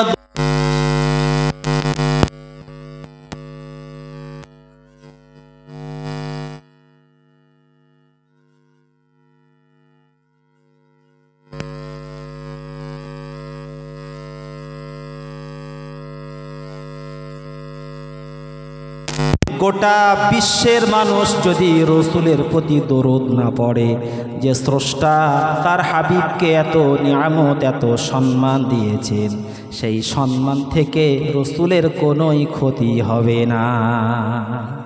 ওয়ারাফা'না লাকা যিকরাক, আল্লাহ রাব্বুল আলামিন বলেন, হাবিব ওয়ারাফা'না লাকা যিকরাক, তোমার আওয়াজ, তোমার আলোচনা আমি বৃদ্ধি করে দিয়েছি, তোমার জিকিরকে আমি সমুন্নত করেছি। গোটা বিশ্বে তোমার জীবন যত আলোচনা করা হয়, এত আলোচনা কোনো মানুষের জীবন নিয়ে আর করা হয় না। ঠিক না ভুল? ঠিক না ভুল? রাসূলের প্রশংসা আমরা করলে আমাদের লাভ, না করলে আমাদের ক্ষতি। তো আমরা যখন রাসূলের নাম শুনি, আমরা দরুদ পড়তে চাই না। কখন হুজুর বলেন সাল্লাল্লাহু আলাইহি ওয়াসাল্লাম, তাই আমরা বলবো সাল্লাল্লাহু আলাইহি ওয়াসাল্লাম। এগুলো কেন হয়? যখনই রাসূলের নাম শুনব, মনের অজান্তেই জবান থেকে বার হয়ে যাবে সাল্লাল্লাহু আলাইহি ওয়াসাল্লাম। জবান থেকে অটোমেটিক বার হয়ে যাবে সাল্লাল্লাহু আলাইহি ওয়াসাল্লাম। এতে লাভ আমার, না পাঠ করলে ক্ষতি আমার। রাসূল বলেছেন, দুনিয়াতে সেই ব্যক্তি সব থেকে বড় কৃপণ, যে ব্যক্তি আমার নাম শুনলো অথচ আমার প্রতি দরুদ পাঠ করলো না। আমার নাম শুনল কিন্তু আমার প্রতি দরুদ পড়ল না। রাসূলের নাম শুনে আমাদের উচিত আমাদের জবান দিয়ে দরুদ পাঠ করা, কিন্তু আমরা করতে চাই না। একজন মানুষ যখন সালাম দেয়, সালামের জবাব দিতে আমরা চাই না। এমনও মানুষ আছে সালাম আগে দিতে চায় না, আবার সালাম দিলেও উত্তরটাও ভালো করে দিতে চায় না। তার মানে সে হলো অহংকারী। ঠিক না ভুল? চরম অহংকারী সেই ব্যক্তি যে আগে সালাম দিতে চায় না, আরো ভাবে লোকে আমাকে সালাম দেবে। আছে না নেই? আছে না নেই? এ অভ্যাস বর্জন করতে হবে। যখন কাউকে দেখব, জান উজাড় করে ভালোবেসে আন্তরিকতার সঙ্গে তাকে বলবো আসসালামু আলাইকুম। ভাই, না বললে নয়। আসামে যাই জলসা করতে, তো আমার এত ভালো লাগে, ছোট্ট থেকে শুরু করে সেই বুড়ো পর্যন্ত দেখা হলেই, আমি তো তাদের পরিচিত না, তারও তো আমার দেখিনি কোনো দিন, দেখা হলেই আসসালামু আলাইকুম, দেখা হলেই আসসালামু আলাইকুম, এত ভালো লাগে। আর আমার বাংলায় আমরা এত পিছিয়ে, সালাম যেন দিতে চাই না, যেন মনে হয় সালাম দিলে কত খরচাবে তার ঠিক নেই। এটা আমাদের এ স্বভাব বর্জন করতে হবে। দেখা মাত্রই আমরা বলবো আসসালামু আলাইকুম ওয়া রাহমাতুল্লাহ। রাজি আছেন? রাজি আছেন? আমার কে কখন সালাম দেবে ও আশায় বসে থাকার প্রয়োজন নেই। যদি এই আশায় বসে থাকি, প্রমাণ হবে আমি অহংকারী। আর অহংকার যদি আমার আপনার দ্বারা হয়ে যায়, অত্যন্ত ভয়ঙ্কর। সাবধান হয়ে যান। সব গুনাহ মহান স্রষ্টা মাফ করবেন। অহংকার করা এটা মারাত্মক একটি অপরাধ। মহান স্রষ্টা বলছেন, অহংকার, হিংসা, চকলখুরি, পরনিন্দা, পরচর্চা সব ঈমান আমাল কুরে কুরে খেয়ে নেয়। আগুন দেখেছেন? আগুন কাঠ খেয়ে নেয় তো নাকি? কাঠ জ্বালিয়ে পুড়িয়ে ভস্ম করে দেয় না আগুন? অহংকার, হিংসা মানুষের ভিতরে যখন থাকে, তো তার নেক আমলটাও সে কুরে কুরে খেয়ে নেয়। এটা আমাদের বর্জন করতে হবে। আল্লাহ সুবহানাহু ওয়া তাআলা আমাদের শোনার থেকে বেশি বেশি আমল করার তৌফিক দান করেন। সকলে বলুন আল্লাহুম্মা আমিন।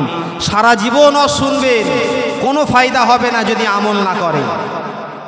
আমল করতে হবে, আমলের জিন্দেগি আমাদের তৈরি করতে হবে। যদি মহান স্রষ্টা আমাদেরকে আমল করার তৌফিক দান করেন, আর আমরা যদি আমলটা করতে পারি, তবেই হবে আমাদের জীবন সার্থক।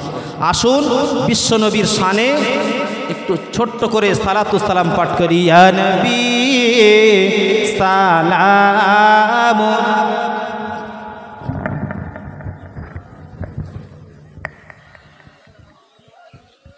ইয়া হাবিব সালামুন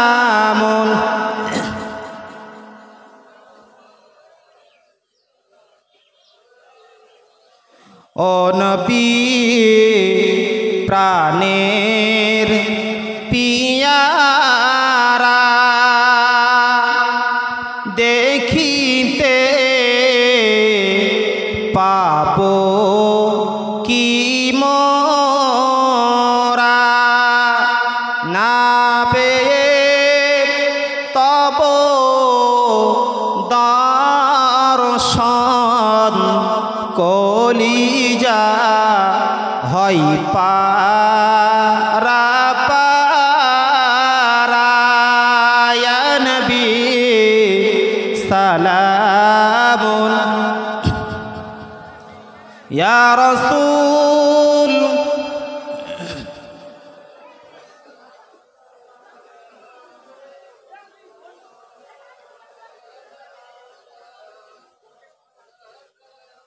ও নবী আমার মরণের কালে আপনাকে পাশে তে পেলে থাকবে না মরণ যন্ত্রণা এই শোধ হয়ে মনের বাসনা ইয়া নবী সালামুন ইয়া রাসূল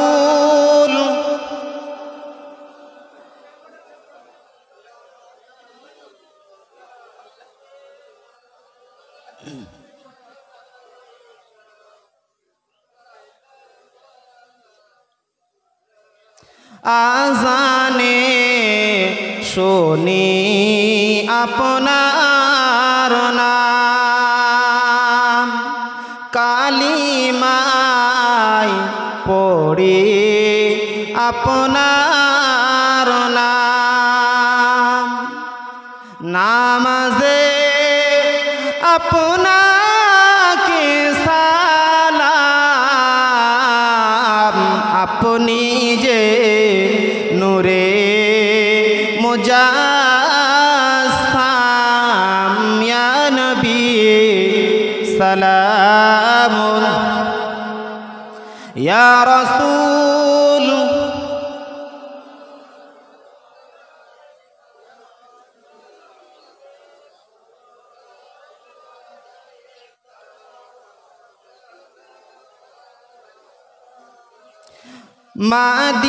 মদিনার পানে চাহিয়া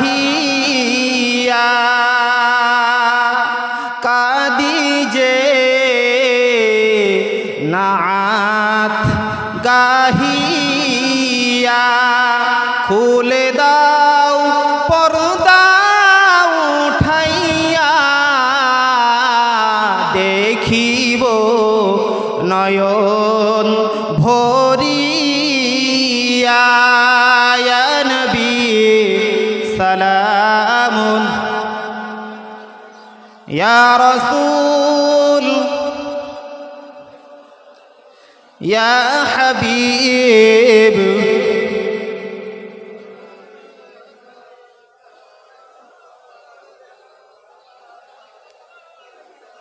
কবরে হব যে একা হাসরে হব যে একা সিরাতে হব যে একা সেথা পাই যেন নবী তোমারি দেখা ইয়া নবী সালামুন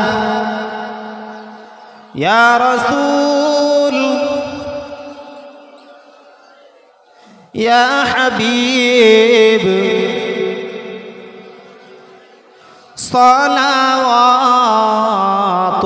সালাওয়াতুল্লাহি আলাইকা সকলে বসুন। ইয়া রাব্বি সাল্লি ওয়া সাল্লিম দাইমান আবাদা আলা নবিয়িকা খায়রি খালকি কুল্লিহিম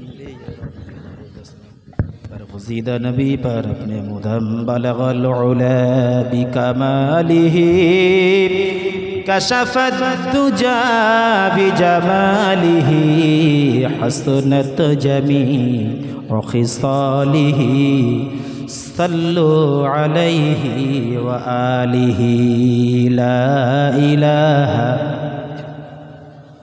محبت করে পড়ুন لا إله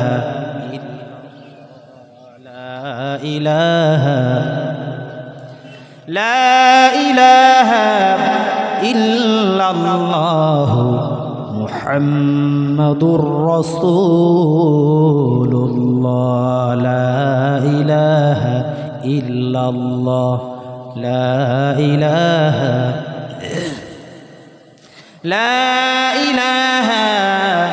إلا الله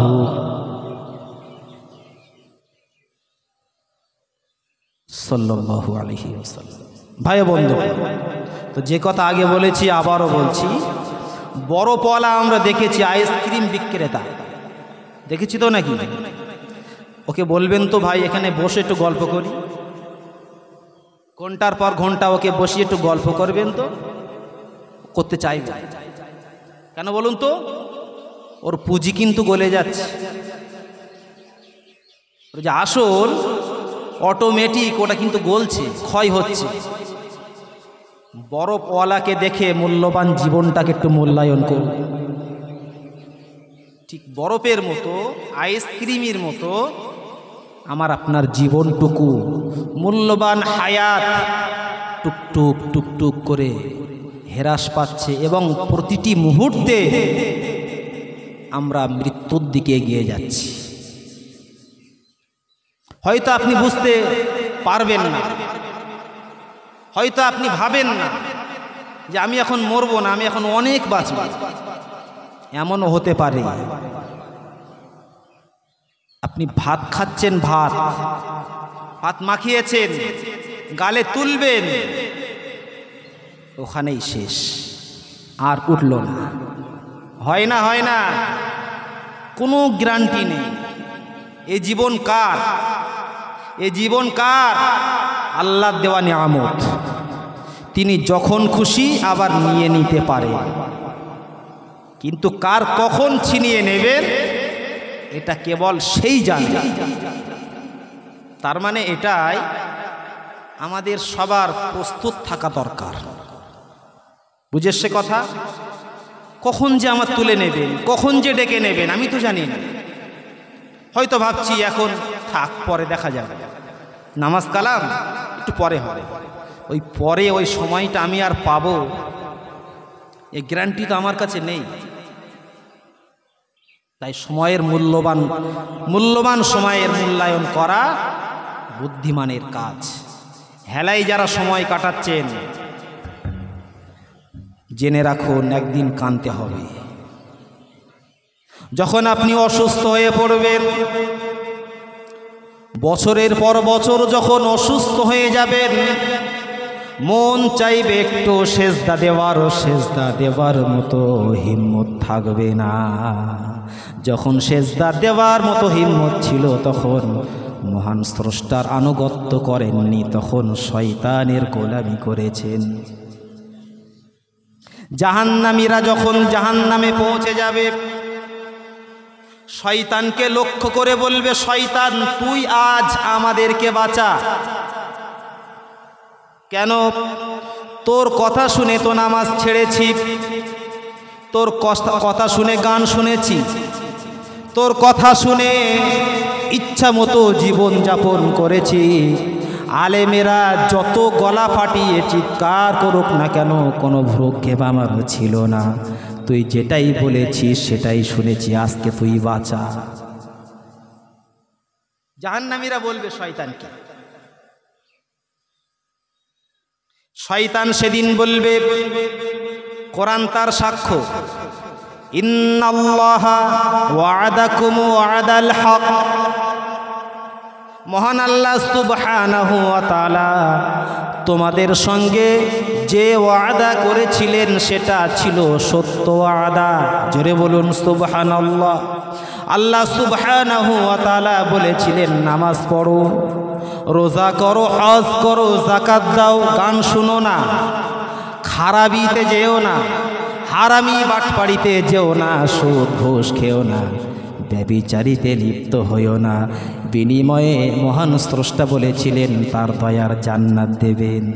শয়তান সেদিন বলবে দেখো জান্নাতের দিকে তাকিয়ে, যারা আল্লাহর কথা শুনেছে তারা আজকে জান্নাতের অধিবাসী। আল্লাহর কথা ছিল বাস্তব, তার কথা না শুনে আমার কথা কেন তোমরা শুনেছিলে? আলেমেরা এত কথা বলেছে, প্রত্যেকটা কথার পিছনে ছিল দলিল। কোরআন হাদিস থেকে তারা দলিল দিয়ে ওয়াজ নসিহাত করেছে, সেদিকে কোনো ভ্রুক্ষেপ ছিল না। আমি শয়তান ডাক দিলাম, নামাজ ছেড়ে আমার পথে তোমরা ছুটলে কেন? আমার কথার তো কোনো যুক্তি ছিল না, একটু ধোঁকা দিলাম, আমার কথাই তুমি ছুটলে। শয়তান সেদিন বলবে ওয়া'আদতুকুম ফাআখলাফতুকুম, আমি তোমাদের সঙ্গে যে ওয়াদা করেছিলাম সেই ওয়াদা আজ ভঙ্গ করলাম। শয়তান বলেছিলেন আমার সঙ্গে থাকো, দেখি কিছু করা যায় কিনা। কিন্তু শয়তান বাবাজি নিজেই তো পাকড়া, সে তখন কি বলবে? ওয়া'আদতুকুম ফাআখলাফতুকুম, আমি তোমাদের সঙ্গে যে ওয়াদা করেছিলাম আজ তা ভঙ্গ করলাম। ওমা কানা লিয়া আলাইকুম মিন সুলতান, আজকে আমার কোনো রাজত্ব খাটবে না। কে বলবে কথা? শয়তান বলবে আমার কোনো মাতব্বরই এখানে আর খাটবে না, আমি পাকড়াও হয়ে গেছি। আর আমার কথা শুনে যারা দুনিয়াতে জীবনযাপন করেছো তোমরাও পাকড়াও হয়ে গেছো। আজ আমার কোনো কর্তৃত্ব মাতব্বরই এখানে আর খাটবে না। আমার কথা কেন শুনেছি? আলেমেরা এত ওয়াজ করেছে, এত নসিহাত করেছে, কোরআন দিয়ে বুঝিয়েছে, হাদিস দিয়ে বুঝিয়েছে, বারবার বারবার নামাজের কথা বলেছে, হকের কথা বলেছে, না হককে বর্জন করতে বলেছে। একটা বারের জন্য আলেমের কথার ভ্রুক্ষেপ না করার কারণে আমার সঙ্গে জাহান্নামে এসেছো। তোমাদের কি করে বাঁচাবো, আমি শয়তান কি করে বাঁচবো তাই কিছুই বুঝতে পারছি না। তোমাদের বাঁচাবো, আমি নিজেই তো পাকড়াও, আমার কি হবে আমি তো সেটাই বুঝতে পারছি না। শয়তান বলবে কথা, কোরআন শরীফে আল্লাহ আগেই জানিয়ে দিয়েছে। আচ্ছা, এর পরেও মানুষ যদি শয়তানের কথা মতো চলে, তার মতো নির্বোধ আর আছে? আওয়াজ দিন আর আছে? শয়তান সেদিন বলবে আমার কথা কেন শুনেছি? বোঝো না আলেমেরা কত কোরআন হাদিস দিয়ে বলতো, মরো এখন বোঝো ঠেলা, আর আমার বলছো আমার দোষারোপ করছো। ফালা তালুমুনি ওয়ালুমু আনফুসাকুম, মানুষেরা সেদিন শয়তানকে ভৎসনা করবে। শয়তান তুই আসলেই শয়তান। শয়তান বলবে আমাকে শয়তান বলেও যা, না বলেও তাই, আমি তো এমনি শয়তান। বুঝতে পারেননি? বলে শয়তান তোর ভৎসনা, তুই দূর হয়ে যা, তুই ধ্বংস হয়ে যা।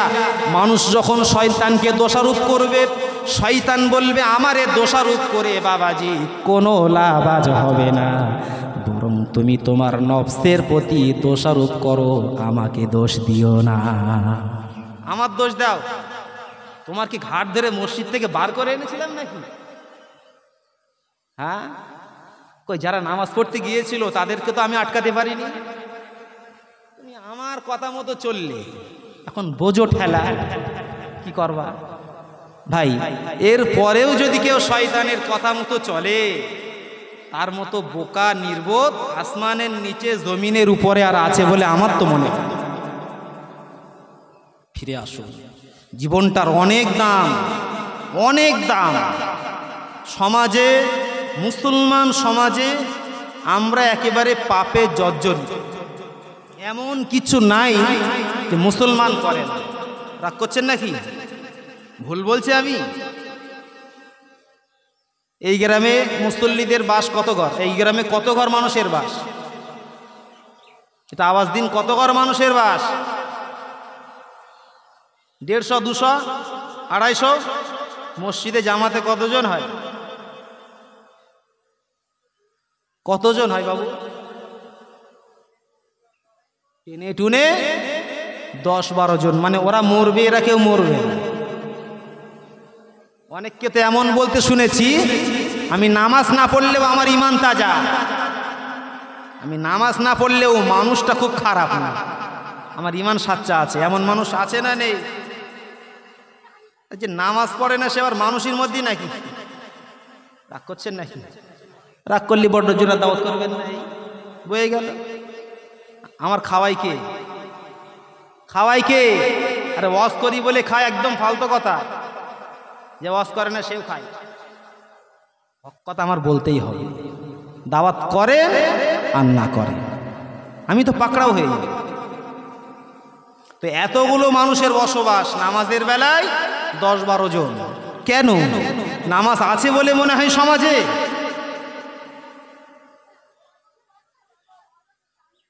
দুঃখের বিষয়, লজ্জায় মাথা হেট হয়ে যায় যখন আমার সমাজে কোনো মানুষ মারা যায়।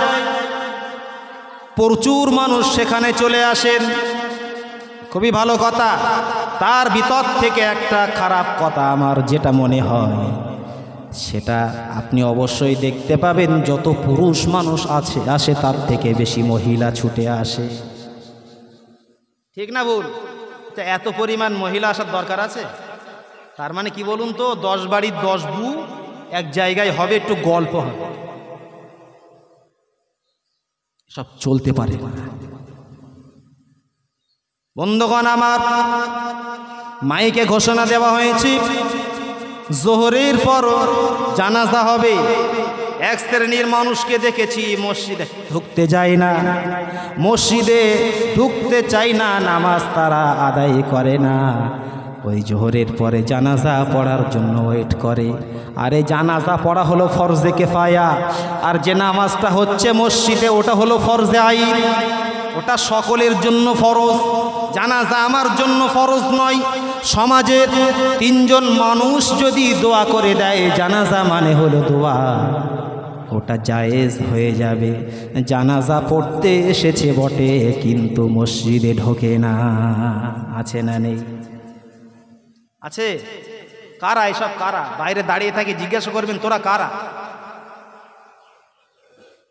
তারপরে জানাজায় দাঁড়িয়ে গেছে, ওখানে 3টে দোয়া বলা হয়। নাওয়াইতু আন উআদ্দিয়া আরবাআ তাকবীরাতি সালাতিল জানাজাতি ফরদিল কিফায়া আসসানাউ লিল্লাহি তাআলা ওয়াসসালাতু আলান নাবিয়্যি ওয়াদ-দুআউ লিহাযাল মাইয়িতি। প্রথমত আল্লাহ পাকের প্রশংসা করা হয়, দ্বিতীয়ত রসুলের প্রতি দরুদ পড়া হয়, তৃতীয়ত মাইয়িতকে কেন্দ্র করে একটি দোয়া পড়া হয়।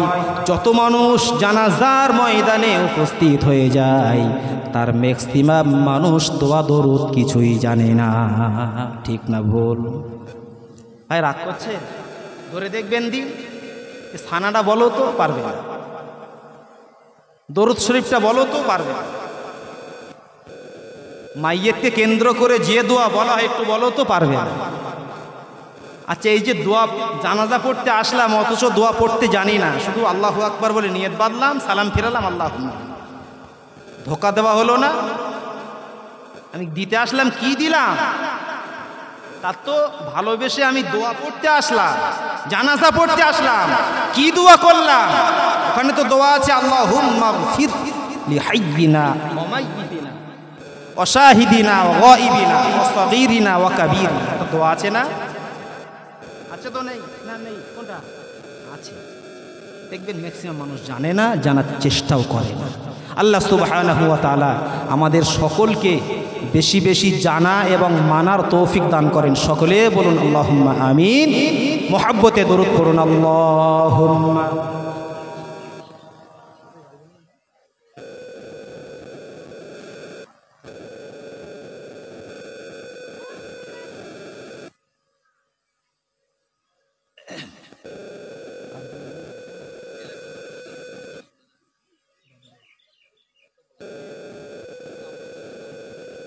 যাই হোক ভাই, যতটুকু আলোচনা করলাম, আমি অনেকের সন্তান সমতুল্য, অনেকের ভাইয়ের মতো, অনেকের আবার নাতির মতো। তো কেউ যদি ভাষাগত ব্যথা পেয়ে থাকেন, আল্লাহর হস্তে ক্ষমা করে দেবেন। সকলের কাছে দাবি, জীবনের মূল্যবান সময়টুকু কিন্তু স্রোতের মতো বেরিয়ে পড়ছে, একটু মূল্যায়ন করুন। আল্লাহ সুবহানাহু ওয়া তাআলা আমাদের সকলকে সঙ্গবদ্ধ থাকার তৌফিক দান করেন। সকলে বলুন আল্লাহুম্মা আমিন। মুসলমান দেখবেন যত দলে বিভক্ত হবে তত মুসলমানদের শক্তি কমে যাবে, ঠিক না ভুল? তাহলে আমাদের একতাবদ্ধ হতে হবে। কে তবলিগ, কে ফুরফুরা, কে বেরেলি, কে আজানগাছি, ওসব দেখার আর এখন সময় নেই। বলছি নাকি? যে যারটা করুক, আমার দেখার দরকার নেই। তবে আমরা মূল বিষয়ে যেন একতাবদ্ধ থাকতে পারি। যত আমরা ছন্ন ছাড়া হব, বিভিন্ন দলে বিভক্ত হব, তখন দেখবেন অন্য কওমের মানুষেরা আমাদের উপরে কর্তৃত্ব ফলাবে, শক্তি কমে যাবে। আল্লাহ সুবহানাহু ওয়া তাআলা আমাদের সকলকে একতাবদ্ধ হয়ে জীবন যাপন করার তৌফিক দান করেন। সকলে বলুন আল্লাহুম্মা আমিন। আর আমাদের চলার পথকে মহান স্রষ্টা যেন সুন্দর করে দেন, ইহকাল এবং পরকালের ভালাই নসিব করেন, শোনার থেকে বেশি বেশি আমল করার তৌফিক দান করেন। সকলে বলুন আল্লাহুম্মা আমিন। ওমা আলাইনা ইল্লাল বালাগ। এখন আমাদের সম্মুখে এসছেন আমাদের পরিচিত বক্তা, আপনাদের পরিচিত বা অপরিচিত ভাই, আমার বাড়ির কাছাকাছি প্রায় বাড়ি, জনাব ভাই মাওলানা আব্দুল মোমিন ভাই এসছেন। তার জ্ঞানগর্ভ বক্তব্য আপনাদের সামনে রাখবেন। আপনারা ধীর স্থিরভাবে তার বক্তব্য শ্রবণ করুন, মুহাব্বতের সঙ্গে দরুদ শরীফ পড়ুন। আল্লাহুম্মা সাল্লি আলা